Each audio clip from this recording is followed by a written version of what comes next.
εταιρείες μπορεί να είναι πιο corporate στα 1.000 άτομα, άλλες μπορεί να είναι 5-10 χιλιάδες και να είναι ακόμα σε scale-up φάση, οπότε αυτό δεν είναι πολύ ευδιάκριτο.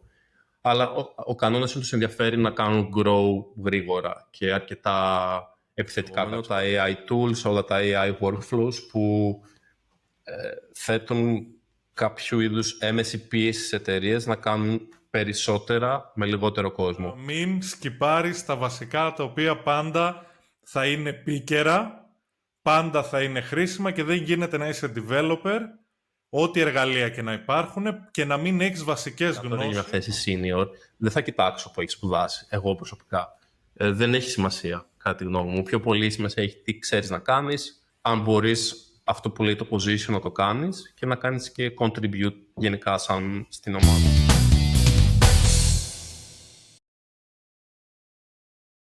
Startup, scale-up, corporate, εταιρείες unicorn. Τι σημαίνουν όλα αυτά? Σήμερα θα προσπαθήσουμε να δούμε και να ξετυλίξουμε αυτό το κουβάρι με τη βοήθεια του Γιάννη Γεροχρήστου, όπου έχει δουλέψει στις περισσότερες από αυτές τις μορφές εταιρείες, αν όχι σε όλες, θα μας τα πεις στη συνέχεια, και να θέλουμε να δούμε λίγο το τι ισχύει στην πραγματικότητα, γιατί υπάρχει πάρα πολλοί κόσμος που μας ρωτάει πώς είναι η πραγματικότητα εκεί μέσα. Οπότε, χωρίς καθυστερήσεις, γεια σου Γιάννη. Αρχικά ευχαριστούμε πάρα πολύ για την αποδοχή της πρόσκλησης και αν θέλεις να μας πεις και δύο πράγματα για σένα. Φυσικά. Λέανδρε, ευχαριστώ πολύ για το introduction και για τα καλά λόγια. Έχω να δηλώσω και εγώ είμαι οπαδός του Shift Happens, οπότε παρακολουθώ κάποια τα επεισόδια, όποτε προλαβαίνω, οπότε τα πετάει και ο αλγόριθμος δεξιά, οπότε και συγχαρητήρια και σε εσένα και στην ομάδα για την προσπάθεια που κάνετε. Νομίζω πολύ αξιότιμη και ειδικά νομίζω στον ελληνικό χώρο εκλείπουν πολλές τέτοιες αντίστοιχες προσπάθειες. Λοιπόν, για εμένα, εμένα η πορεία μου ξεκίνησε, όπως και αρκετούς από εμάς, στο Αριστοτέλειο Πανεπιστήμιο Θεσσαλονίκης. Σπουδάζω πληροφορική την κλασική του Αριστοτελείου. Μετά έκανα ένα Erasmus Mundus Master. Αυτά είναι κάποια master που κάνεις το ένα εξάμηνο σε ένα πανεπιστήμιο μιας χώρας, μετά πας κάπου αλλού και μετά κάνεις το δεύτερο χρόνο κάπου αλλού. Το δικό μου αντικείμενο ήταν το Computational Logic, το οποίο είναι κάτι αρκετά θεωρητικό και abstract, θα έλεγα. Οπότε αυτό που συνειδητοποίησα μετά αυτό το master είναι ότι ήθελα να κάνω κάτι τεχνικό. Τη θεωρία μου άρεσε, ρε παιδί μου, αλλά πιο πολύ μου άρεσε να κάνω πρακτικά πράγματα. Και έτσι ξεκίνησα να δουλεύω. Όχι στην Ελλάδα, δεν έχω δουλέψει δηλαδή στην Ελλάδα, ευτυχώς ή δυστυχώς. Η εργασιακή μου εμπειρία από το εξωτερικό. Και ξεκίνησα έκανα την πρακτική μου στη Vodafone, στην Πορτογαλία. Μετά βρήκα την πρώτη μου δουλειά στην Ολλανδία, στο Groningen, στην IBM, και μετά έχω μετακινηθεί σε διάφορες εταιρείες στο Βέλγιο, όπου μένω και δουλεύω τα τελευταία 7 χρόνια. Κυρίως στον χώρο το data. Ξεκίνησα σαν data scientist και σύντομα έκανα το transition σε data engineer και έχω μετακινηθεί σε διάφορες εταιρείες και αυτή τη στιγμή εργάζομαι στο Lighthouse. Στη Lighthouse, που είναι μια scale-up εταιρεία, για να κάνουμε και εισαγωγή για το θέμα, στο Βέλγιο, που έχει έδρα στη Γάνδη, και είμαι data platform lead εκεί πέρα. Ωραία. Το ενδιαφέρον στο βιογραφικό σου, είναι πολλά τα ενδιαφέροντα, αλλά ένα από αυτά είναι το ότι άκουσα Vodafone, άκουσα IBM, άκουσα Scale-up, κάποιες που είναι startup, δηλαδή έχεις εργαστεί σε όλες αυτές τις εταιρείες, τους διαφορετικούς τύπους, και θα ήθελα να ξεκινήσουμε, γιατί και εγώ τον όρο Scale-up πρώτη φορά για το επεισόδιό μας τον είδα, για τον κόσμο που δεν ξέρει τι είναι μια startup, μια scale-up και ένα corporate, ας το ονομάσουμε έτσι, με πάρα πολύ λίγα λόγια για κάποιον που ενδεχομένως να μην έχει έρθει σε επαφή με αυτούς τους όρους. Ωραία, νομίζω ο πιο απλός τρόπος να το θέσουμε είναι η διαφορά ανάμεσα σε startup και corporate, που νομίζω είμαστε αρκετά, ξέρουμε ακριβώς πώς πάει. Startup πραγματικά είναι μια μικρή ομάδα ατόμων που θα έλεγε κανείς ότι κάτω από 50 άτομα, ξεκινάει 1 ή 2 ή 3 άτομα συνήθως, και έχουν μια ιδέα Καλά, και τη σημερινή ημέρα δεν χρειάζεται κανένα εξοπλισμό, χρειάζεται κάποια laptop και όλα είναι στο cloud, όλα μπορείς να κάνεις από το PC σου. Και ξεκινάνε, έχουν μια ιδέα και στείλουν μια εταιρεία. Απ' την άλλη, το corporate που λέμε, συνήθως μιλάμε για εταιρείες που έχουν χρόνο ύπαρξης πάνω από 10 χρόνια, ας πούμε. Έχουν πολλά processes, έχουν ένα όριμο τρόπο που λειτουργούν. Τους ενδιαφέρει κυρίως το κέρδος, δηλαδή να βγαίνουν χρήματα. Έχει κόσμο που δουλεύει και για πολλά χρόνια. Και αυτό, η ρυθμή εργασίας μπορεί να κάνει είναι λίγο πιο αργή, λίγο πιο σταθερή. Τώρα υπάρχει και ένα ενδιάμεσο που θα έλεγα ότι έχει δημιουργηθεί τα τελευταία 20 με 30 χρόνια, κυρίως και λόγω του οικονομικού μοντέλου χρηματοδότησης που έχουν πολλές από αυτές τις εταιρείες, που είναι η Scale-Up, που είναι εταιρείες τις οποίες δεν τις ενδιαφέρει το κέρδος, αλλά πρώτο πράγμα που είναι στο μυαλό είναι πώς να γίνει grow, πώς να αυξήσουμε τα έσοδα ή το user base, πώς να αυξήσουμε γενικότερα πώς να πάμε πιο καλά με τον ανταγωνισμό. Και δεν υπάρχει εύκολος διαχωρισμός ανάλογα με τα άτομα που δουλεύουν, αλλά θα έλεγε κανείς ότι 500 με 5.000 άτομα, αλλά αυτό δεν είναι αυστηρός κανόνας. Δηλαδή, άλλες εταιρείες μπορεί να είναι πιο corporate στα 1.000 άτομα, άλλες μπορεί να είναι 5-10.000 και να είναι ακόμα σε scale-up φάση. Οπότε αυτό δεν είναι πολύ ευδιάκριτο. Αλλά ο κανόνας είναι τους ενδιαφέρει να κάνουν grow γρήγορα και αρκετά επιθετικά κάποιες φορές. Άρα είναι λίγο δυσδιάκριτα τα όρια. Δίνουμε ένα γενικό ορισμό που πιάνει τις περισσότερες περιπτώσεις. Ποια είναι η καλύτερη εταιρεία για να εργαστεί κανείς?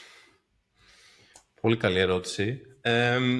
Νομίζω δεν υπάρχει ξεκάθαρη απάντηση σε αυτό. Είναι συνδυασμός πολλών πραγμάτων. Είναι τι προσωπικές βλέψεις μπορεί να έχει ο καθένας στην καριέρα του, πόσο ρίσκο εντός εκτός εισαγωγικών θέλει κανείς να πάρει, πόσο του αρέσει να δουλεύει σε χαοτικό περιβάλλον, του αρέσει να έχει σε processes, δηλαδή να είναι λίγο πιο structured όλο αυτό. Που ανάλογα και με αυτές τις απαντήσεις, νομίζω μπορεί να δει κανείς που έχει πιο πολύ κλίση. Να σε γυρίσω κάποια χρόνια πίσω, πριν προχωρήσεις. Είσαι junior, είναι η πρώτη σου δουλειά, έχοντας τη γνώση που έχεις σήμερα. Ποια θα επέλεγες από αυτές τις τρεις? Νομίζω και από την πορεία μου νομίζω φαίνεται αυτό ότι έχω προτίμηση σε εταιρείες με λιγότερο κόσμο για διάφορους λόγους. Νομίζω είναι πιο εύκολο να έχεις ένα λίγο πιο ωραίο κλίμα, να κάνεις φίλους μέσα στην εταιρεία. Είναι πιο εύκολο να κάνεις grow, να πάρεις αρμοδιότητες και νιώθεις ότι είναι και πιο εύκολο να μάθεις πράγματα. Ειδικά άμα δεν σε ενδιαφέρει, επειδή μου μόνο να γράψεις κώδικα, άμα σε ενδιαφέρει να δεις πώς τρέχει ένα business, πώς τρέχει, ας πούμε, το Customer Relation Department, πώς τρέχει το Sales Department, δεν είναι τα κλασικά, σε ένα software engineer δεν είναι τα καθήκοντα ή τα skills που εξασκείς, αλλά άμα σε ενδιαφέρει αυτό λίγο πιο ολιστικά, θα έλεγα ότι είναι ένα καλό fit πιο μικρές εταιρείες, γιατί σου δίνει τη ευκαιρία να φορέσεις και διαφορετικό καπέλο όχι κάθε μέρα απαραίτητα, αλλά ανάλογα με το project, ανάλογα με τις απαιτήσεις. Εντάξει, νομίζω το έθεσες πάρα πολύ ωραία να ξεκινήσουμε τη συζήτηση, ότι είναι τι βολεύει και τι αρέσει στον καθένα. Δεν είναι όλοι για όλα, προφανώς. Κάποιος μπορεί να θέλει να ξεκινήσει από κάτι πολύ πιο δομημένο, γιατί έχει από μόνος του άγχος, δυσκολία, φοβάται, και κάποιος του αρέσει να το ρίξουν στα βαθιά. Δεν ξέρω αν θα μπορούσαμε να χρησιμοποιήσουμε αυτή τη λέξη, αλλά η αλήθεια είναι ότι πέφτεις κάπως στα βαθιά όταν η ομάδα είναι πολύ μικρότερη. Σίγουρα. Και γενικά σαν άτομο μου αρέσει αυτό, δηλαδή το κάνω να πάω σε μέρη που δεν έχω πάει, να πάω σε προορισμού που δεν έχω ξαναδεί, οπότε ίσως αυτό κάνει translate και στο επαγγελματικό. Αλλά νομίζω ότι για να μάθει κανείς και γρήγορα, και ειδικά στην εποχή μας που υπάρχουν τόσα technologies, τόσα AI tools, το ένα το άλλο, δεν υπάρχει καλύτερος τρόπος να μάθεις από το να πέσει στα βαθιά και πιο γρήγορος. Οπότε θα το συνιστούσα στον κόσμο που είναι λίγο adventurous. Πάμε λίγο να το πιάσουμε από την αρχή. Δηλαδή, έχουμε τη startup στο ένα άκρο. Πώς θα περιέγραφες τις απαιτήσεις, τον τρόπο εργασίας μέσα, τις προκλήσεις που μπορεί να έχει κάποιος ο οποίος δουλεύει, τα είπαμε, αλλά πάμε να συγκεντρωθούμε σε κάθε μία για να ξεκινήσουμε και τη συζήτηση. Ωραία. Ο τρόπος εργασίας του χαρακτηρίζα αρκετά χαοτικό, από την άποψη ότι, και ειδικά σαν junior, δηλαδή μπορεί να πας σε ένα project, μπορεί ο team lead σου ή αυτός που κάνεις report, τέλος πάντων, να μην είναι και engineer, να κάνει κάτι άλλο, οπότε εσύ πρέπει μόνος σου να βρεις κατεύθυνση, να καταλάβεις τι γίνεται, να μιλήσεις με τους συναδέλφους, ας πούμε. Οπότε ναι, είναι αρκετά... Είναι και δύσκολο να το κάνουν standardize, γιατί και πολλές startup έχουν πολύ διαφορετικό τρόπο προσέγγιση στη δουλειά από άλλες. Δηλαδή, αλλά νομίζω ότι η χαοτικότητα και το να είσαι διατεθειμένος να κάνεις διαφορετικά πράγματα είναι πολύ σταθεροί παράγοντες μέσα στην ημέρα. Επίσης, πράγματα όπως που μαθαίνουμε, ας πούμε, στις δουλειές μας, δεν κάνουμε commit στο master, ας πούμε, στη main. Αυτά είναι πράγματα τα οποία σε μια startup δεν είναι ότι δεν υπάρχουν, αλλά παρακάμπτονται πολύ πιο εύκολα και πολύ πιο συχνά, γιατί μπορεί να μην υπάρχουν και άτομα να κάνουν review του κωδικά σου. Μπορεί εσύ, σαν founding engineer, ας πούμε, μιας εταιρείας, να πρέπει να το στήσεις όλο μόνος. Οπότε δεν υπάρχει peer review σε αυτή την περίπτωση, στα πολύ αρχικά στάδια. Ή μετά ταυτόχρονα θα είσαι διατεθειμένοι να κάνουν πιο πολλά ρίσκα, δηλαδή το stability στο production δεν είναι τόσο σημαντικό, θα λέει κανείς. Πιο σημαντικό είναι να δημιουργείς νέα feature πολύ γρήγορα. Κοίτα, να σου πω την αλήθεια, εγώ που έχω εργαστεί για Ελλάδα σε startup, η εμπειρία μου είναι λίγο πολύ ίδια. Δηλαδή, παρότι δεν υπάρχει κάτι το οποίο μπορούμε να πούμε 100% σιγουριά, δεν έχω πολύ διαφορετική από αυτή την εμπειρία, γιατί και εγώ θυμάμαι ένα χαοτικό πράγμα και εξές ο κόσμος ψάχνει να βρει έστω ένα σημείο αναφοράς. Δηλαδή, παρότι δεν θα πιάσουμε όλες τις περιπτώσεις, πάντα ψάχνουμε να βρούμε ένα σημείο αναφοράς για να ξεκινήσουμε, γιατί κάποιος μπορεί να έχει offer, να έχει μια πρόταση συνεργασίας και από μεγάλο corporate και από startup και θέλει κάποια βοήθεια σε όλο αυτό. Οπότε αυτά είναι. Μετά πάμε στη scale-up, που είναι και η τωρινή σου εμπειρία για να το ξαναθυμίσουμε στον κόσμο. Οπότε τα βλέπεις, είναι πολύ τωρινό όλο αυτό. Ακριβώς. Θα έλεγα ότι η scale-up είναι μια startup που πάει να οριμάσει. Αυτός και ένας ωραίος τρόπος να το σκεφτεί κανείς, ότι ξέρεις, σαν παιδί, έχεις πολύ ενθουσιασμό, κάνεις πράγματα που μπορεί να μην τα έκανες, ρε παιδί μου, όταν θα ήσουν έφηβος, και μετά είσαι σε μια εφηβική φάση που προσπαθείς να γίνεις ενήλικος, αλλά είσαι κάπου στο ενδιάμεσο, δεν έχουν οριμάσει όλα μέσα σου, ας πούμε. Νομίζω κάπως έτσι έκανα classify και τη scale-up, στη γενική περίπτωση πάλι, ότι αυτό που λέμε, δεν κάνουμε commit δεν καρφώνουμε κώδικα στο master, ας πούμε, εκεί όντως προσπαθείς σιγά σιγά να χτίσεις τα process, ώστε αυτό να μην γίνεται.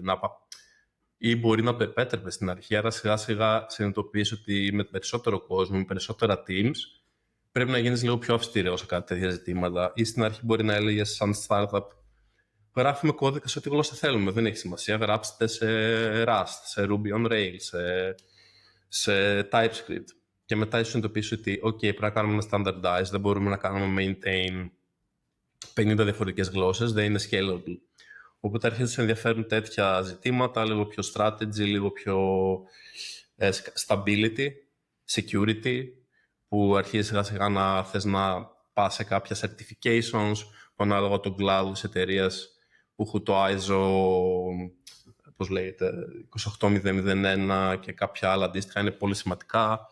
Οπότε, για να τα πάρεις αυτά τα certification πρέπει να έχεις κάποια processes, κάποια recoveries, κάποια backups. Οπότε αρχίζουν σε ενδιαφέρουν τέτοια ζητήματα. Να σε διακόψω εδώ. Βεβαίως. Είμαστε startup, είμαστε φίλοι. Υπάρχει πολύ έντονα αυτό το στοιχείο. Βέβαια στην Ελλάδα να ξέρεις ότι είναι πολύ παρεξηγημένο το είμαστε μια οικογένεια, είμαστε φίλοι. Τα βλέπω τα σχόλια έρχονται από κάτω, αλλά πάμε σε άλλα δεδομένα. Δεν χρησιμοποίησα τον όρο οικογένεια. Προσπάθησα να είμαι αρκετά προσεκτικός με αυτό. Είπα ότι φίλους. Μπορείς να κάνεις φίλους μέσα στην εταιρεία, το οποίο μου έχει τύχει προσωπικά. Δεν μου έχει τύχει σε κάθε δουλειά, γιατί είναι και λίγο θέμα timing, είναι σε τη φάση στη ζωή σου. Αλλά όχι, η οικογένεια είναι, συμφωνώ μαζί σου, είναι δεν πρέπει να χρησιμοποιείται, νομίζω. Ναι, γιατί βλέπω τα σχόλια μόνο που θα πιαστούν από το φίλι, δεν θέλει και πολύ. Οπότε αρχίζει λίγο σοβαρεύει η κατάσταση, μπαίνει στην εφηβεία όπως λες και τα πράγματα αρχίζονται και γίνονται λιγότερο ρομαντικά, αν θα μπορούσα να το χαρακτηρίσω έτσι. Ποια είναι τα άμεσα αποτελέσματα πηγαίνοντας από τη startup στη scale-up? Τι διαφορές θα δει κάποιος που θα ζήσει αυτό το ταξίδι? Μπορώ να σου το πω αυτό, γιατί έχω άτομα που έχω στην εταιρεία μου τώρα που ήταν από την αρχή και τώρα έχουν ζήσει όλο το ταξίδι που έχει αλλάξει σίγουρα η κατάσταση. Νομίζω από άψη κώδικα είναι λίγο αυτά που λέγαμε, ότι υπάρχουν πιο πολλά review processes, μπορεί πιο πολλές ομάδες να πρέπει να κάνουν approve κάποιον κώδικα που παλαιότερα, ξέρεις, θα το κάνεις όλο μόνος σου, τώρα μπορεί να πρέπει να πάρεις 3 approve, αλλά όχι από το DevOps, όχι η backend platform team. Δηλαδή πρέπει να δημιουργείται ένα consensus, μια συμφωνία γνώμεων για πολλές σημαντικές αλλαγές, προφανώς για τα καθημερινά. Νομίζω αυτό που έχω δει εγώ είναι η επικοινωνία, ότι γίνεται πιο πολύπλοκη. Υπάρχουν πολύ περισσότεροι stakeholders που πρέπει να κρατηθούν ενήμεροι για πολλές αλλαγές. Ενώ παλιά μπορεί να είπες, OK, κάνω αυτή την αλλαγή με την ομάδα μου, το έγραψα στο team channel μου στο Slack and that's it. Πλέον μπορεί να πρέπει να γράψεις ένα update στο Slack, ένα update μέσω email, ένα άλλο update σε κάποια άλλη πλατφόρμα μπορεί να χρησιμοποιείς μόνο για project updates, επειδή είναι πολλοί stakeholders που πρέπει να ενημερωθούν. Οπότε γίνεται λίγο πιο complex το project management, θα έλεγε κανείς, ή το roadmap της ομάδας. Νομίζω αυτές είναι κάποιες από τις αλλαγές και μετά είναι και πιο καθημερινά πράγματα που ενώ μπορεί στην αρχή να υπήρχαν πάρα πολλά χρήματα για company events, όσο μεγαλώνει η εταιρεία και γίνονται πιο σοβαρά, μπορεί να υπάρχει πιο μεγάλη επιμέλεια στο πώς ξοδεύονται κάποια χρήματα. Ωραία. Και είναι και το κομμάτι το οποίο θα το συζητήσουμε και συνέχεια, ότι υπάρχει μια τεράστια αύξηση στον κόσμο που βρίσκεται μέσα. Οπότε αναγκαστικά η δυναμική όλης της εταιρείας αλλάζει. Δεν νομίζω ότι μπορείς να μείνεις ανεπηρέαστος από το να μεγενθύνεσαι κάτι τάξη μεγέθους σε συχνή βάση. Και έχω δει και περιπτώσεις που όταν αυτό γίνεται πάρα πολύ επιθετικά, ότι διαβρώνει, δεν θα πω καταστρέφει, αλλά διαβρώνει σε μεγάλο βαθμό αυτό το culture που λέμε και τον τρόπο που λειτουργεί η εταιρεία, και πολλές φορές είναι δύσκολο να επανέλθει από αυτό ή χρειάζονται επιδιορθώσεις. Οπότε ναι, πρέπει να γίνει με πολύ προσεκτικό και μεθοδικό τρόπο, γιατί αν δεν γίνει, τα αποτελέσματα μπορεί να είναι πολύ άσχημα. Φαντάζομαι ότι πολλές εταιρείες μπορεί και εκεί να το χάσανε, ότι μεγαλώσαν με λάθος τρόπο, βέβαια φαντάζομαι και άλλες παραμέτρους, και μπορεί εν τέλει να μην πετύχανε κιόλας. Ναι, εννοείται. Νομίζω υπάρχουν κάποια στατιστικά, δεν θέλω να πω ακριβή νούμερα, γιατί είναι μετά από λάθος, αλλά ότι τύπου 1 στις 100 startup μπορεί θα γίνει scale-up, και από αυτές τις 100 και από αυτές της scale-up, 1% ή 2% θα γίνουν unicorn, παράδειγμα. Οπότε πραγματικά πρέπει πολλά πράγματα να πάνε σωστά, από το να έχεις το πολύ καλό product market fit, καλό culture, πολύ καλό προϊόν, από το engineering, σωστά practices,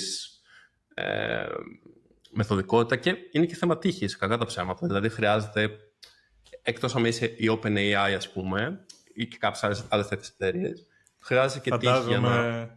Δεν είναι ο κανόνας, σίγουρα. Δεν νομίζω ότι είναι με συντριπτική πλειοψηφία, μάλλον το αντίθετο. Ακριβώς.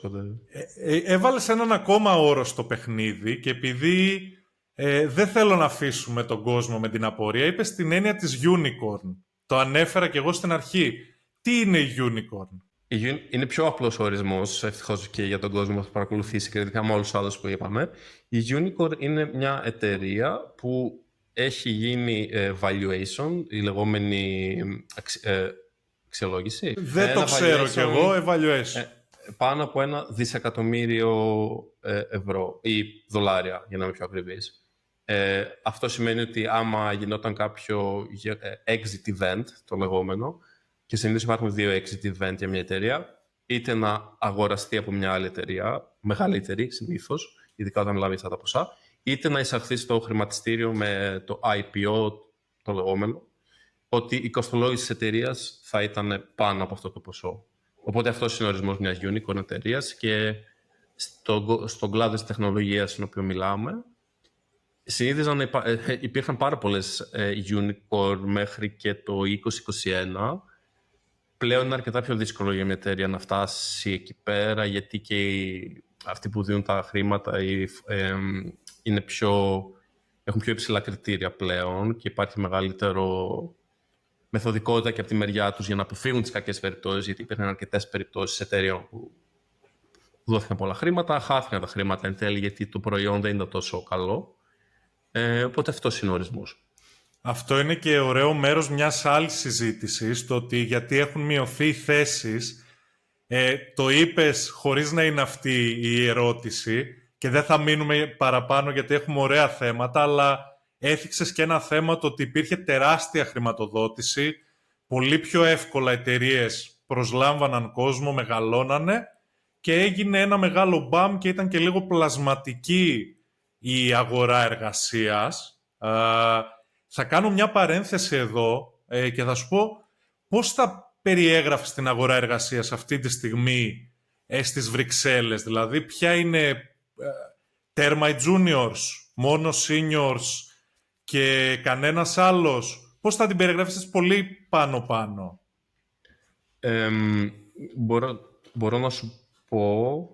δεν κάνουμε hire μόνο στο Βέλγιο, κάνουμε και σε κάποιες άλλες χώρες στην Ευρώπη, οπότε είναι και λίγο πιο ευρυγόνη αυτή η άποψη, ότι όντως η συζήτηση για κόσμο καινούριο, junior, βγαίνει τώρα από το πανεπιστήμιο ενδεχομένως ή αλλάζει την πρώτη δουλειά, ας πούμε, ότι είναι αρκετά μειωμένη.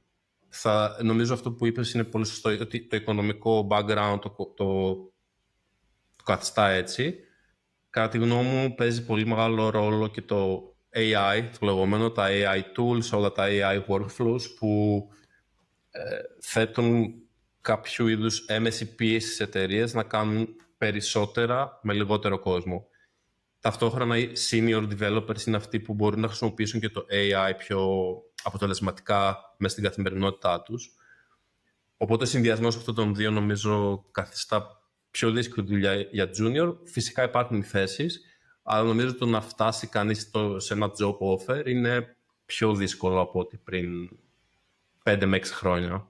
Και αυτό που θα συμβούλευα τον κόσμο που είναι σε αυτή τη θέση είναι πραγματικά να μάθει όσο πιο πολλά μπορεί και ειδικά να καταλάβει πώς να εντάξει το AI στο workflow του, χωρίς όμως να θυσιάσει το μαθησιακό κομμάτι. Γιατί το μαθησιακό κομμάτι είναι αυτό που σε βάθος χρόνου θα σου δώσει τη θέση, το promotion, όλα αυτά. Τις βάσεις. Να μην σκυπάρεις τα βασικά, τα οποία πάντα θα είναι επίκαιρα, πάντα θα είναι χρήσιμα και δεν γίνεται να είσαι developer, ό,τι εργαλεία και να υπάρχουν, και να μην έχεις βασικές γνώσεις.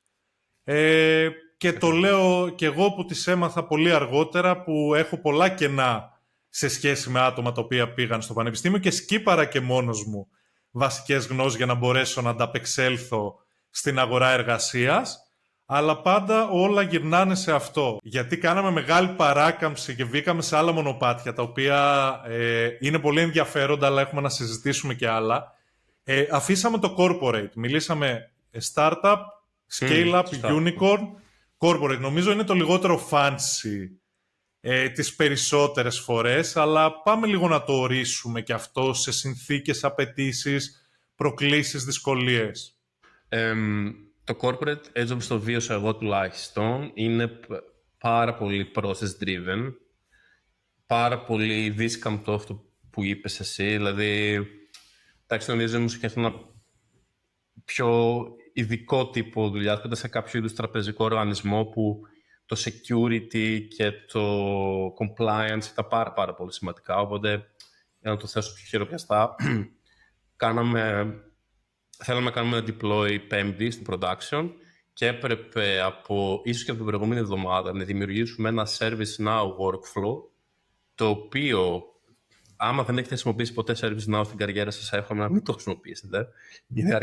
Έτσι όπως ήταν deployed στην εταιρεία και ήταν δύσκολο, που στην ουσία περιγράφεις βήμα-βήμα όλα τα βήματα που πρέπει να κάνεις όταν θα κάνεις deploy στο production. Πρέπει να ζητήσεις να σου δώσουν ειδικά permissions, δηλαδή να είσαι elevated user, pseudo user παράδειγμα, στον server για να κάνεις deploy, να τρέξει κάποια πράγματα και στα δίνουν όλα αυτά και να τα παίρνουν πίσω. Και όλα αυτά πρέπει να ετοιμάσεις μια εβδομάδα πριν, που προφανώς παίρνει πάρα πολύ χρόνο. Πρέπει να πάρεις ψηφιακές υπογραφές για πολλά βήματα από αυτού του process. Ανάλογα και πόσοι stakeholders θα είναι involved, οπότε ήταν έτσι. Νομίζω και από αυτό μαθαίνεις πράγματα, δηλαδή μπορεί να μάθεις αυτό πώς να κάνεις, πώς να συνεννοείσαι και πώς να συνομιλείς με stakeholders άλλου, όχι technical, πώς να κάνεις communicate με ένα πιο διπλωματικό τρόπο διάφορα πράγματα, γιατί τα politics σε μια μεγάλη εταιρεία προφανώς it's a numbers game. Πιο πολλοί άνθρωποι, πιο πολλά politics, νομίζω. Οπότε σίγουρα έχει να σου διδάξει. Εγώ ήμουν τυχερός γιατί ήμουν ένα one-man team κατά κάποιο τρόπο, οπότε έμαθα πράγματα αλλά μόνος μου, που είναι και λίγο επικίνδυνο κάποιες φορές, αλλά νομίζω εν τέλει πήγε ok. Αλλά ναι, νομίζω σίγουρα έχει σημασία και σε τι ομάδα θα πέσεις, τι expectations υπάρχουν. Αλλά ναι, θα το έκανα summarize σαν πολλά processes, λιγότερη ευελιξία γενικότερα, αλλά ενδεχομένως τα πλεονεκτήματα ότι είναι πιο χαλαρό, δεν υπάρχουν πιο λίγα expectations αναφορικά με το πόση δουλειά θα βγάλει κανείς. Και το stability του κώδικα που παράγεις, ότι είναι πάρα πολύ σημαντικό. Ωραία. Εντάξει. Η αλήθεια είναι ότι και η δικιά μου εμπειρία από corporate ήταν παρεμφερής. Γενικά θα έλεγα ότι τη χαρακτηρίσει είναι δίσκαμπτη, είναι λίγο βραδικίνητη, εμπλέκονται πολλοί άνθρωποι, ο καθένας έχει τη δικιά του ατζέντα χωρίς να είναι πάντα αρνητικό. Απλά ο καθένας επιτελεί κάποιο διαφορετικό σκοπό και κάτι το οποίο μου είχε κάνει πάρα πολύ μεγάλη εντύπωση. Φαντάζομαι θα το έχεις δει και εσύ, είναι ότι στην ίδια εταιρεία υπάρχουν πολλές ομάδες και μία ομάδα πραγματικά μπορεί να είναι τέλεια επειδή έχει manager καλό κλίμα και μία άλλη ομάδα η οποία βρίσκεται δίπλα σου ακριβώς, πραγματικά να έχουν πρόβλημα όλοι. Και εμένα αυτό είναι που μου κάνει τη μεγαλύτερη εντύπωση. Mm-hmm.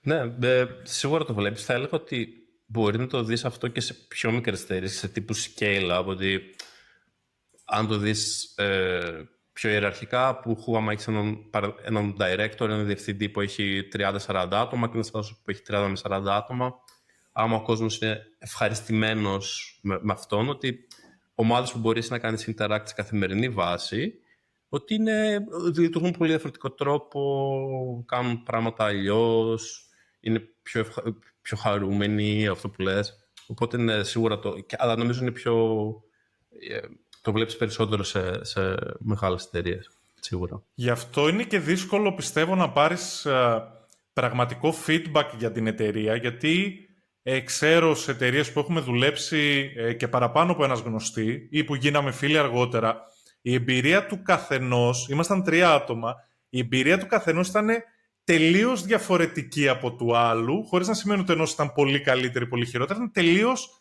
διαφορετική και ήμασταν στην ίδια εταιρεία. Ναι, το βλέπω σίγουρα. Νομίζω σε αυτό το μεγαλύτερο ρόλο έχει και ο team lead σου, ρε παιδί μου, δηλαδή αυτός που κάνεις εσύ report. Για μένα είναι και το άτομο που έχει τη μεγαλύτερη επιρροή στην καθημερινότητά σου, έτσι. Οπότε, βέβαια και αυτός άμα είναι constrained, έχει περιορισμού στο πώς θα κάνει διάφορα πράγματα, δεν είναι εύκολο καθόλου. Αλλά ναι, άμα είστε και σε διαφορετικά organizations, άμα είχατε άλλα goals, άλλα targets, μπορεί όλα αυτά να είναι. Το βλέπω δηλαδή σίγουρα.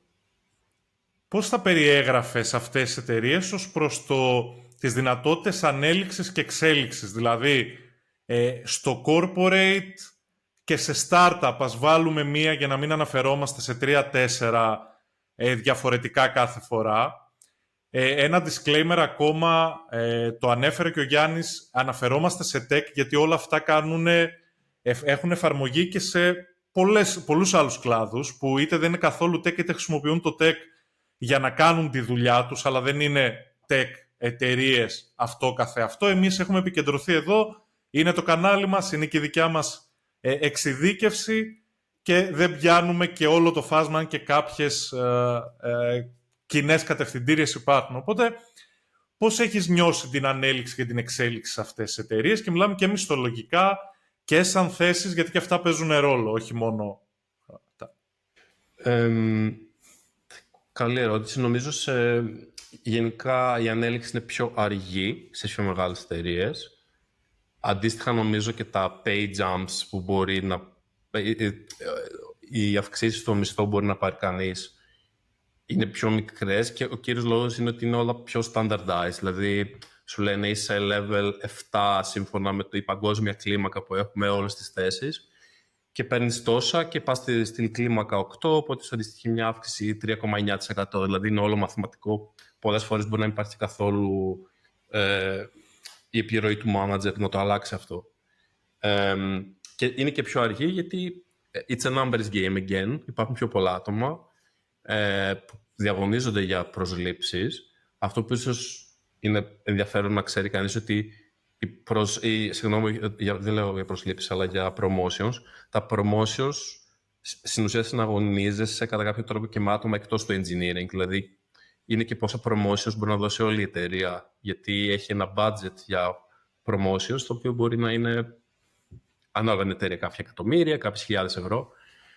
Οπότε, όσο είναι πιο λίγα τα promotions που θα πάρεις, και νομίζω για να έχεις μια καλή καριέρα σε μια μεγάλη εταιρεία πρέπει να κάτσεις πολύ καιρό, να δείξεις αφοσίωση, να αναπτύξεις κάποιο expertise σε κάποιο domain, σε κάποιο niche που δεν υπάρχουν πολλοί.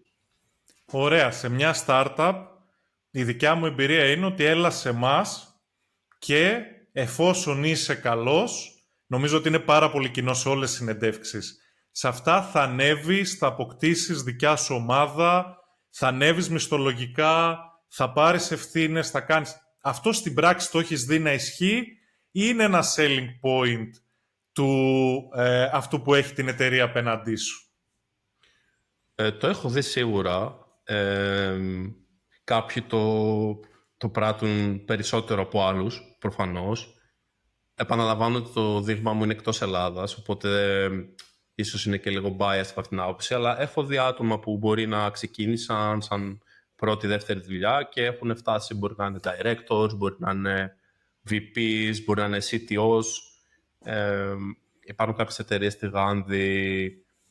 Η Γάνδη, που είναι και η εταιρεία που βρίσκουμε, είναι αρκετά startup hub, δηλαδή έχει πάρα πολλές εταιρείες startup και έχει κόσμο που ξεκίνησε πριν 4 χρόνια σαν πρώτη engineer, κάποιες καινούριες AI εταιρείες, και τώρα είναι ο άλλος CTO of engineering, ας πούμε, σε 50-100 άτομα. Οπότε σίγουρα υπάρχουν αυτές οι δυνατότητες. Έχω ωραία ερώτηση.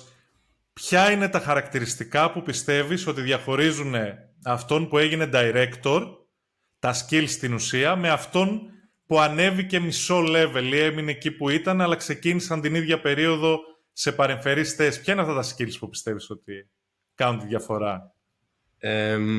Καλή ερώτηση και αυτή.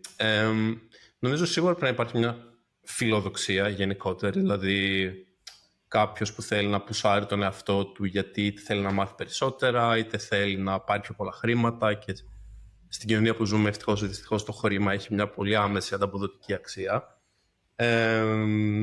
Είτε είναι παθιασμένος με το technology και ξέρεις, θέλει να μάθει, θέλει να δει, είτε με το business που νομίζω είναι πολύ σημαντικό, και ίσως θα έλεγα και είναι και η ειδοποιώς διαφορά σε αυτό, ότι άτομα που καταλαβαίνουν πώς να χρησιμοποιήσουν το engineering για να επιτύχουν τους σκοπούς της εταιρείας, είναι πολύ πιο εύκολο να ανελιχθούν, γιατί την εταιρεία στην πραγματικότητα δεν την νοιάζει αν εμείς γράφουμε καλό κώδικα. Δεν τους ενδιαφέρει ούτε λίγο. Αυτό που τους ενδιαφέρει ο κώδικας που γράφουμε να είναι αξιόπιστος και να κάνει αυτό που πρέπει να κάνει. Οπότε αυτοί που συνειδητοποιούν από πιο νωρίς, πρέπει να μιλήσουμε με το product, πρέπει να μιλήσουμε με τα sales, γιατί ποια είναι τα struggles των sales, γιατί δεν πουλάμε, να μας πούν ποια είναι τα pain points τους, για να πάρουμε το feedback, να το πάμε στο engineering και να αλλάξουμε έτσι τα τέτοια, τα processes ή τον κώδικά μας, ή να κάνουμε αλλιώς prioritization. Οπότε, ναι, νομίζω θα έλεγα ότι είναι αυτά τα άτομα κατά κύριο. Άρα, με πας σε κάτι πολύ ωραίο. Άρα ένας exceptional developer δεν είναι 100% κώδικας. Όχι. Μόνο κώδικας. Όχι, σε καμία περίπτωση, θα έλεγα κιόλας. Πλην ελαχίστων εξαιρέσεων. Εντάξει, πιάσουμε το 1%, αλλά ναι. Ωραίο. Έχω δει ένα πολύ ωραίο, έχει κάποιο classification, ο Pragmatic Engineer, που είναι ένας πολύ γνωστός podcaster και βιβλία κτλ. Έχει περισσότερους από εμάς, subscribers και followers. Λίγο περισσότερους, ελάχιστα περισσότερους. Και αυτός έχει ένα πολύ ωραίο άρθρο, μπορούμε να το βάλουμε και στα resources αργότερα, για τα 7 αρχέτυπα senior ή staff software engineers σε εταιρείες. Και ο ένας ήταν ο λεγόμενος coding machine, αυτός που γράφει όλη μέρα κώδικα. Οπότε ίσως σε αυτή την περίπτωση, αυτού του αρχετύπου θα ίσχυε, αλλά και πάλι, ειδικά σε μεγάλες εταιρείες, και το software από τη φύση του είναι κάτι πολύ συνεργατικό. Δηλαδή δεν είναι κάτι που, ωραία, γράφω εγώ κώδικα, τον καρφώνω production και τελειώσαμε. Πρέπει να μιλήσεις με ομάδες, πρέπει να κάνεις align, πρέπει να έχεις monitoring. Αν έχεις πιο πολλά teams, πώς συνεργάζονται τα teams μεταξύ τους. Οπότε το τεχνικό είναι απλά ένα εργαλείο, κατά τη γνώμη μου, που σου επιτρέπει να επιτύχεις άλλους σκοπούς. Τέλεια, τέλεια. Εκεί ήθελα να καταλήξω και θα πάμε και σε αυτό το σημείο. Αλλά πρώτα θέλω να μου πεις, στην τωρινή εταιρεία που είσαι, έχεις μία θέση ευθύνης, όπως το καταλαβαίνω, έχεις ομάδα να διαχειριστείς, είσαι σε ένα περιβάλλον το οποίο εκφύσεως είναι πάρα πολύ δυναμικό και έντονο. Πρώτη ερώτηση, work-life balance, μύθος ή πραγματικότητα? 8 ώρες, κλείνω τον υπολογιστή μου, αράζω, έρχεται η επόμενη μέρα. Θα σου πω, είναι ανάλογα την περίοδο και, και επίσης και πώς νιώθεις εσύ. Δηλαδή, να το θέσω πιο... Μπορεί να έχω μέρες που νιώθω πολύ καλά, νιώθω πολύ παραγωγικός. Υπάρχουν πάντα πράγματα να κάνεις. Αυτό είναι το μόνο σταθερά. Δηλαδή, δεν υπάρχει αυτό κλείνω το λάπτοπ επειδή έχει τελειώσει τη δουλειά μου. Οπότε είναι κάτι που πρέπει να φτιάξεις μόνος. Σε περιόδους που πραγματικά νιώθω παραγωγικός, μπορεί να δουλέψω 10 ώρες, μπορεί να δουλέψω 11 ώρες. Μπορεί να υπάρξουν μέρες όμως που θα τα κλείσω στις 3, θα πάω γυμναστήριο στις 4 και μπορεί να γυρίσω και να τα ξανανοίξω μετά ή και όχι. Επίσης η εταιρεία μου μας έχει κάποια προνόμια που, όπως το flexible time off, που στην ουσία μπορείς να πάρεις όσες άδειες θέλεις. Δεν είναι unlimited προφανώς, δηλαδή δεν είναι ότι θα ζητήσω εγώ 100 άδειες και θα μου τις δώσουν. Απλά ότι υπάρχει μια κατανόηση γύρω από αυτό το τέτοιο, ότι άμα ο manager σου πιστεύει ότι εσύ και ζητήσει 40 άδειες, μπορεί να πάρει 40 άδειες. Οπότε μπορεί κάποιος που μπορεί να δουλεύει πιο πολύ μες τη μέρα, αλλά προτιμά να πάρει 8 εβδομάδες άδεια, όσο βγαίνει αυτό, ότι σου δίνει αυτή την δυναμική. Οπότε θα έλεγα ότι υπάρχει και υπάρχει ένα flexibility που είναι πολύ ωραίο. Εγώ το απολαμβάνω πολύ. Μπορώ να δουλέψω από την Ελλάδα όποτε θέλω στην ουσία ή και από άλλα μέρη, οπότε είναι κάτι πολύ... Αλλά προφανώς μπορεί να βρεις και εταιρείες, ίσως που είναι πιο αμερικάνικες, που μπορεί να έχεις 2 εβδομάδες άδεια και and that's it, και να πάρουν τρελά expectations. Νομίζω ειδικά γύρω από αυτές τις AI startup τώρα υπάρχουν κάποιες τρελές παραφιλολογίες ότι τους ζητούνται να δουλεύουν 9 ώρες τη μέρα, όχι, 11 ώρες τη μέρα, 6 μέρες τη εβδομάδα, τέτοια πράγματα. Οπότε είναι και λίγο το culture που είναι αυτός που φτιάχνει την εταιρεία.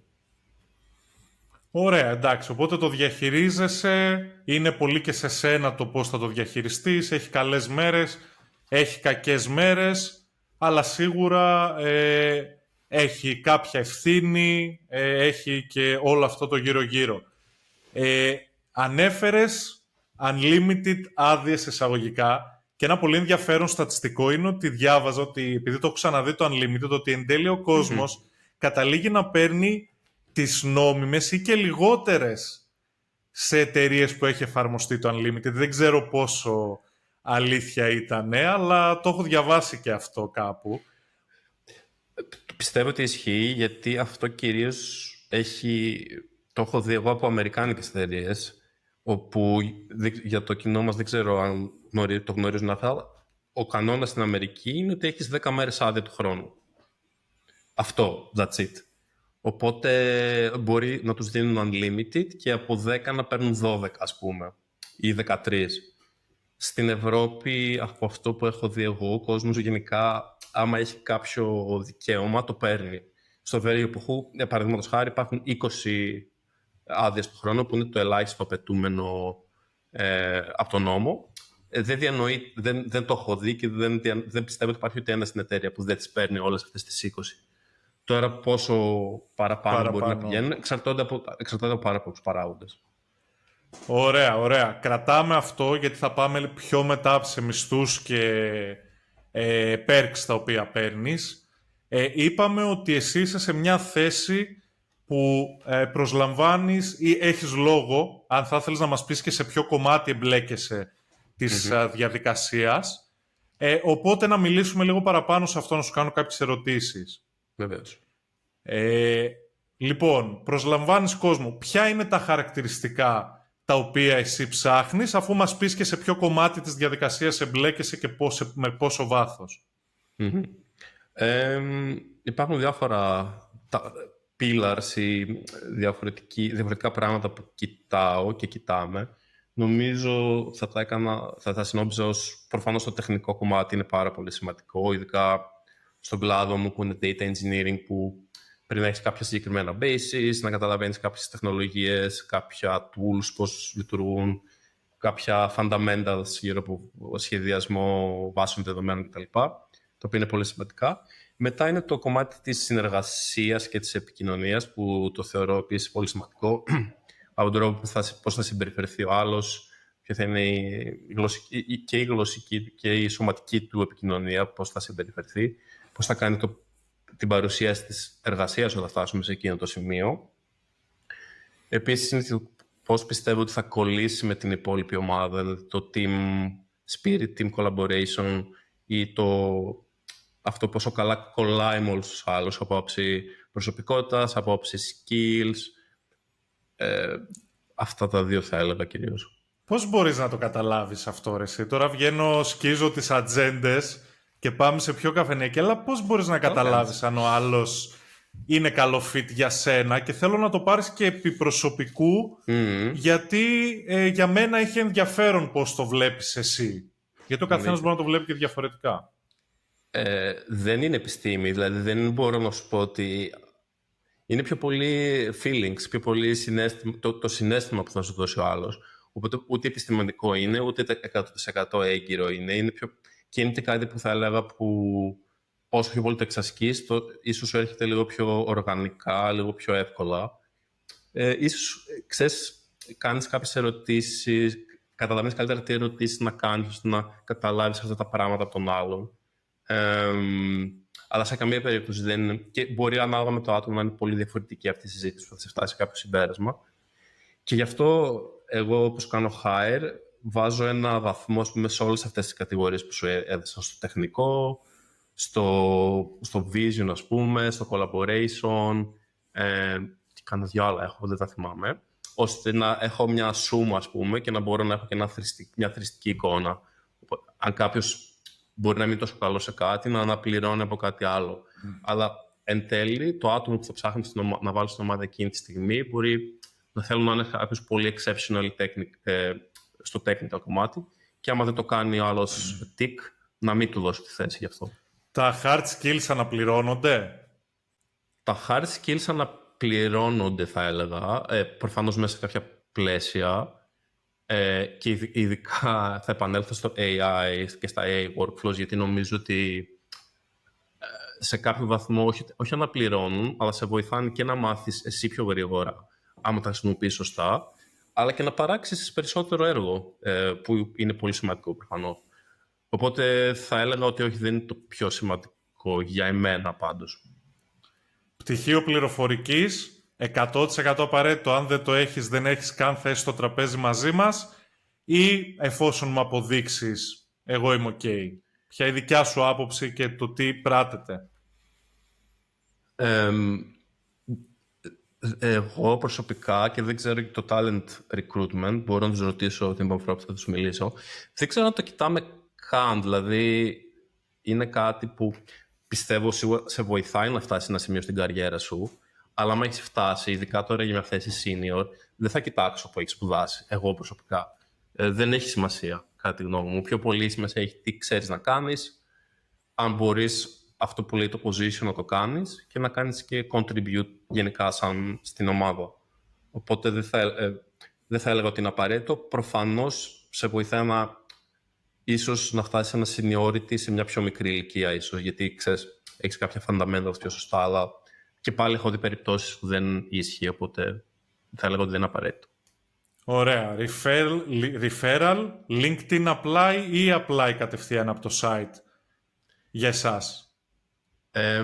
Εμείς θα έλεγα δεν κάνουμε discriminate, ειδικά άμα είναι κάποιο από τα πιο δύσκολα positions να κάνουμε fill, όπως και να σε βρούμε είμαστε χαρούμενοι. Για πιο junior κόσμο θα συμβούλευα να κάνει την αναζήτηση μέσα από το site, την αίτηση μέσα από το site της εταιρείας, γιατί σου δίνει πιο πολλά data points να ξεχωρίσεις από τους άλλους. Να δώσεις ενδεχομένως ένα motivational letter, να γράψεις κάποια πράγματα πιο αναλυτικά, αυτό να ξεχωρίσεις. Τι ξεχωρίζει έναν υποψήφιο αν είχες να επιλέξεις ένα πράγμα? Είπαμε λίγα γύρω-γύρω. Τι θα σε ξεχώριζε έναν υποψήφιο? Από όλο αυτό το χαμό, δηλαδή στο βιογραφικό του, παίρνεις 100, 200, 300, υποψιάζομαι ότι παίρνετε κάτι τέτοια μεγέθη. Τι είναι αυτό που θα μείνει το μάτι σου πάνω, περισσότερο από όλα τα άλλα? Σε ένα βιογραφικό, νομίζω αυτό που δίνω πολύ έμφαση πλέον, όσες φορές χρειάζεται να κοιτάξω, ότι να κάνει το connection ανάμεσα στην τεχνολογία, και το συζητήσαμε και αυτό περίπου πριν, στην τεχνολογία και στο αποτελέσματα που έχει στο business όλο αυτό. Δηλαδή, έκανες ένα refactor το code base σου από Node.js σε TypeScript. Ωραία. Γιατί το έκανες αυτό και τι αποτέλεσμα έχει αυτό σε όλο το business? Ή έκανες ένα pipeline κατά 30% πιο γρήγορο. Πώς βοήθησε αυτό την εταιρεία? Δηλαδή, νομίζω οι engineers που ξέρουν αυτό να κάνουν το connection από το technical, στο business, στο product, είναι και δυσέβρετοι και πολύ ικανοί. Οπότε κάτι τέτοιο προσπάθουμε να ξεχωρίσω συνήθως. Ξέρεις τι μ' αρέσει σήμερα? Σήμερα έχουμε βάλει το business σε κεντρικό ρόλο και δίπλα στο coding. Είναι λίγες οι φορές που μπαίνουμε, γιατί δεν μπορεί να μην το έχει φέρει και συζήτηση, αλλά θέλω να σου πω ότι τα έχουμε, τουλάχιστον έτσι πως καταλαβαίνω σε αυτά που λες, τα έχουμε βάλει λίγο δίπλα-δίπλα και αυτά πάνε μαζί και παίζουν ισόποσο ρόλο και είναι και το σημείο αναφοράς τουλάχιστον στην εταιρεία την οποία βρίσκεσαι, φαντάζομαι και από προηγούμενες εμπειρίες. Αλλά είναι πολύ ενδιαφέρον αυτό. Ναι, γιατί και πάλι θα επανέλθω σε κάτι που είπα πιο πριν, ότι τον CEO της εταιρείας δεν τον νοιάζει τι κώδικα γράφεις εσύ και εγώ σαν developers, τον νοιάζουν τα business goals που έχει θέσει, τα targets που έχει βάλει στους από πάνω του, όποιοι και αν είναι αυτοί, το board, το director, το κοινό, άμα η εταιρεία είναι public, γιατί υπάρχουν και αυτές οι εταιρείες, να εκπληρώνονται. Οπότε το engineering είναι ένα κομμάτι, ένα εργαλείο μέσα στο οποίο το πράττεις αυτό. Οπότε είναι πάρα πολύ σημαντικό, ίσως και στις πιο leadership positions, να καταλαβαίνει κανείς, έχουμε αυτά τα targets, εγώ τι πρέπει να κάνω ώστε να τα φτάσουμε αυτά τα targets. Οπότε ναι, νομίζω αυτό είναι αρκετά σημαντικό. Πώς έχει επηρεάσει το AI το interview process? Πώς το έχεις δει? Πολύ καλό και αυτό, πολύ καλή ερώτηση. Πάρα πολύ σίγουρα, από την άποψη ότι πρέπει να είναι κανείς έτοιμος, ειδικά αν δίνεις take-home exercises, να είναι όλο AI, να το έχει ετοιμάσει όλο με AI ο υποψήφιος. Οπότε για μένα αυτό πρέπει να το κάνουμε, να το αποδεχθούμε, ότι αυτό θα γίνεται. Δεν υπάρχει τρόπος είτε να το σταματήσουμε, είτε να το αλλάξουμε και στην τελική δεν έχει και νόημα αυτό, γιατί το AI το χρησιμοποιούμε, να το θέσω κι αλλιώς, άμα η εταιρεία στην οποία εργάζεσαι ή εργάζεται ο κόσμος δεν σου δίνει κανένα AI tool access, σημαίνει ότι κάτι δεν πάει καλά, γιατί είναι κάτι που δεν έχουμε δει ακριβώς τι αντίκτυπο θα έχει, αλλά είναι σίγουρο ότι θα είναι θετικός ο αντίκτυπος.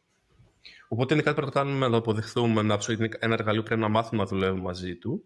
Οπότε και εγώ ως hiring manager δέχομαι ότι ο άλλος θα το χρησιμοποιήσει και ίσα-ίσα τους λέω χρησιμοποιήστε το, δεν υπάρχει πρόβλημα. Πείτε μου ίσως σε ποια σημεία το χρησιμοποιήσατε για να καταλάβω. Και μετά στο technical assessment πρέπει εσύ να κάνεις σωστές ερωτήσεις, ώστε να καταλάβεις ότι πόσο από τη γνώση την οποία βλέπεις υποτίθεται, πώς είναι πραγματική και πώς όχι. Οπότε γίνεται λίγο πιο challenging σίγουρα το interview process. Βέβαια υπάρχουν και περιπτώσεις, δεν ξέρω αν το έχεις δει, που ο άλλος είχε AI assistant όλο μέσω κάμερας και στην ουσία ο άλλος ήταν bot, δεν ήταν κάποιος agent που έκανε τη συνέντευξη. Δεν μου έχει τύχει κάτι τέτοιο από όσο γνωρίζω, αλλά για full remote θέσεις είναι ένας κίνδυνος σίγουρα και οι εταιρείες προσπαθούν ήδη κάπως να το στρώσουν, ας πούμε. Αλλά δεν είναι κάτι που θα δεις κάθε μέρα, σίγουρα. Εντάξει, νομίζω ναι, είναι εξαίρεση και το ψέμα συνήθως έχει κοντά πόδια, πιστεύω. Οπότε κάποια στιγμή αργά ή γρήγορα θα φανεί. Θα σου φάει χρόνο, ναι, θα σου φάει χρήμα. Ναι, αλλά θα φανεί και νομίζω ότι για όλους είναι καινούριο όλο αυτό. Τώρα έχεις ανοίξει πάρα πολλές ωραίες συζητήσεις που θα μπορούσαμε να κάνουμε. Αλλά θέλω να δώσουμε και μια εικόνα για το Βέλγιο. Έχουμε πει πολλά για το Βέλγιο. Πρώτη ερώτηση. Βρυξέλλες, Γάνδη, πού βρίσκεται αυτή τη στιγμή το κέντρο του tech στο Βέλγιο? Όσο και αν μπορεί να με πονάει σαν κάτοικο Βρυξελών εδώ και πολλά χρόνια, θα έλεγα ότι το tech scene του Βελγίου είναι σίγουρα στη Γάνδη αυτή τη στιγμή. Υπάρχουν πάρα πολλές startup και scale-up εταιρείες, υπάρχουν πολλοί εντός εισαγωγικών entrepreneurs που στείνουν διάφορες φάσεις, έχουν ιδέες και υπάρχουν. Το Πανεπιστήμιο της Γάνδης επίσης είναι το καλύτερο, θα έλεγα, τεχνικά και στην πληροφορική στη χώρα. Οπότε γενικά έχει δημιουργηθεί ένα πολύ ωραίο οικοσύστημα εκεί πέρα και υπάρχουν πιο ωραίες δουλειές και θέσεις. Ευτυχώς όμως το Βέλγιο είναι πάρα πολύ μικρό σαν χώρα, οπότε είναι πολύ εύκολο να μένεις σε Βρυξέλλες και να δουλεύεις στη Γάνδη, το οποίο είναι αυτό που κάνω εγώ και κάνουν και πολλοί κόσμος. Και έχει και πολύ καλές συγκοινωνίες. Πήγα πρόσφατα. Μπορείς με το τρένο να πας παντού, δεν συζητώ για άλλες χώρες. Επόμενη ερώτηση. Πέρα από το μισθό που θα είναι η επόμενη, τι άλλα perks, τι άλλα πράγματα έχεις δει ότι δίνουν οι εταιρείες προκειμένου να πείσουν τους υποψηφίους να δουλέψουν για αυτές? Αυτό είναι ένα άλλο μεγάλο ζήτημα στο Βέλγιο.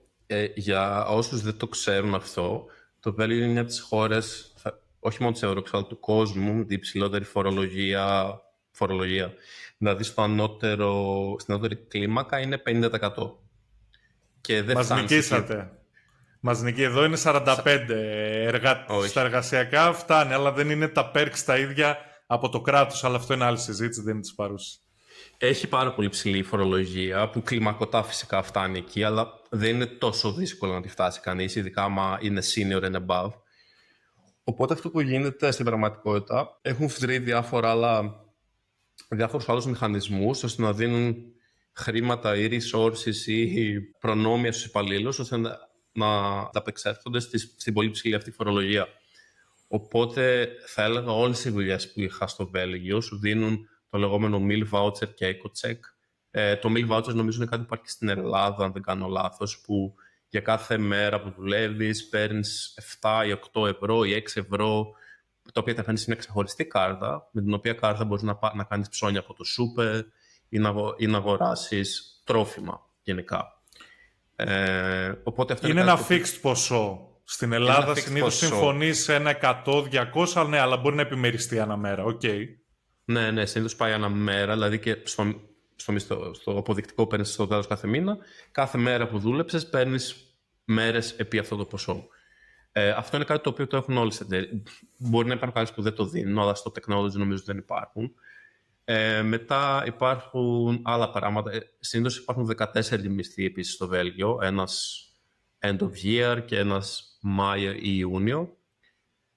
Μετά τα πιθανά bonus που μπορεί να έχουν πολλές εταιρείες, όχι όλες τις εταιρείες. Και υπάρχουν και κάποια άλλα πιο καινούργια schemes, mobility budget το λεγόμενο, που στην ουσία για πιο οικολογικούς τρόπους μεταφοράς, παίρνεις κάποια χρήματα αφορολόγητα για να κάνεις κάτι με αυτά. Είναι πολύ τεχνικό το ζήτημα, δεν θέλω να μπω πιο πολύ σε λεπτομέρειες, αλλά οι προσφορές στο Βέλγιο είναι αρκετά περίπλοκες εξαιτίας αυτού και ίσως και ένα από τα καλά πράγματα που εταιρείες πιο scale-up startup θα δίνουν είναι stock options, που στην ουσία αυτό τι σημαίνει είναι ότι σου δίνει τη δυνατότητα να αγοράσεις κάποιες μετοχές της εταιρείας σου σε πολύ χαμηλή τιμή, σε προνομιακή τιμή θα έλεγε κανείς, όταν η εταιρεία είτε αγοραστεί είτε βγει στο χρηματιστήριο. Οπότε και αυτό είναι ένα καλό προνόμιο ώστε να σου δίνει ένα έξτρα κίνητρο να δουλέψεις, γιατί στην ουσία όσο πιο καλά τα πάει η εταιρεία, τόσο πιο πολλά χρήματα βγάζει και εσύ δυνητικά. Αντίστοιχα, οι πιο μεγάλες εταιρείες σου δίνουν τα restricted, τα RSU στα λεγόμενα, που στην ουσία είναι μετοχές της ίδιας της εταιρείας. Οπότε όλα αυτά, ανάλογα την εταιρεία, κάποιες εταιρείες θα δίνουν όλα από αυτά, κάποιες μερικά από αυτά. Ωραία, οπότε πάμε στο βασικό. Τι μισθοί παίζουν στο Βέλγιο ανά range? Ανά seniority. Πάντα το κάνω λάθος. Range, ανά seniority. Το έχω κάνει λάθος και στο προηγούμενο, το έχω κάνει σε όλο. Τι μισθοί παίζουν ανά seniority? Θα σου πω αυτά που έχω δει εγώ γενικά ανά τα χρόνια εργασίας μου εδώ πέρα και από άλλες συζητήσεις που μπορεί να έχω. Νομίζω σαν junior θα περίμενε κανείς να πάρει 2 με 2,5 χιλιάρικα καθαρά. Αυτό είναι.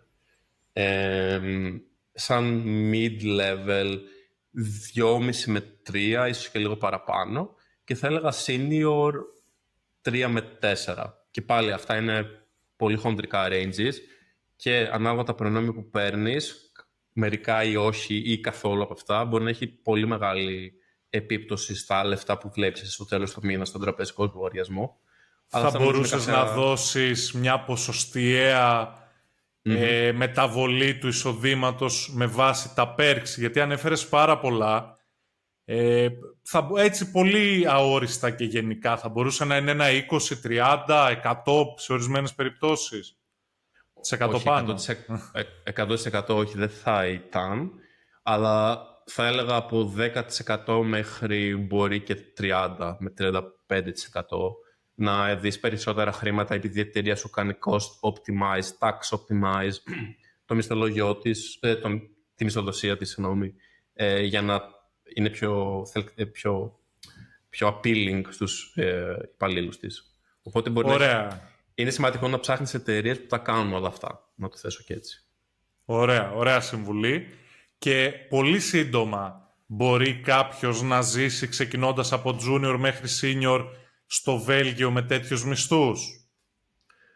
Σίγουρα, και θα έλεγα ότι και αυτό είναι από τα καλά selling points του Βελγίου ακόμα, ότι και το lifestyle και τα ενοίκια πολύ σημαντικά δεν έχουν ξεφύγει όσο έχουν ξεφύγει σε γειτονικές χώρες, στην Ολλανδία, στην Αγγλία, που έχουν πάει στο Θεό, μπορεί να ξέρετε σίγουρα από φίλους ή γνωστούς.